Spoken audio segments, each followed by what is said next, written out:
ঈদের পর রাজধানীর কাঁচা বাজার জমে উঠলেও বেশিরভাগ পণ্যের মূল্যই যেন নিয়ন্ত্রণহীন। তবে এখনও পুরোপুরি জমে ওঠেনি মাংসের বাজার।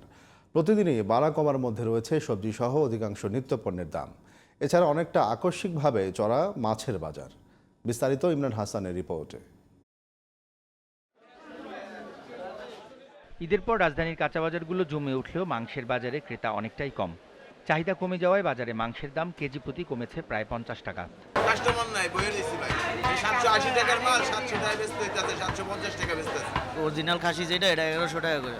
তবে মাছের বাজারে অনেকটা দিশেহারা ক্রেতারা। প্রায় প্রত্যেক প্রজাতির মাছের দাম কেজি প্রতি 20 থেকে 30% বেড়েছে বলে অভিযোগ ক্রেতাদের।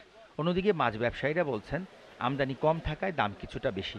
প্রত্যেকটা জিনিসেরই প্রচুর দাম বেড়ে গেছে, অ্যাটলিস্ট প্রায় 20% হাই। ঈদের আগে যে প্রাইস ছিল আমার মনে হয় 20 থেকে 30% মিনিমাম বেশি। আমি দুটা কার্পু মাছ নিলাম 3 কেজির উপরে, 360 টাকা কেজি। 50 টাকা বললাম তারপরেও দিল না, 360 টাকা কেজি নিল। দামটা একটু বেশি মনে হয়। মাছের আমদানি কম, তো নদী নালাতে মাছ নাই, শ্বাসের মাছ পুরাই গেছে পনা ছাড়ার সময়।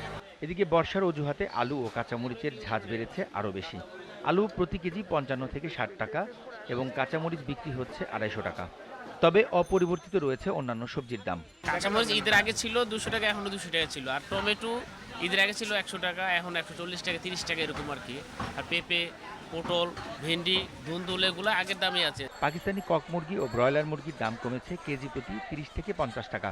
ডিমের হালি 50 থেকে 52 টাকা এবং ডিম ডজন বিক্রি হচ্ছে 150 টাকায়।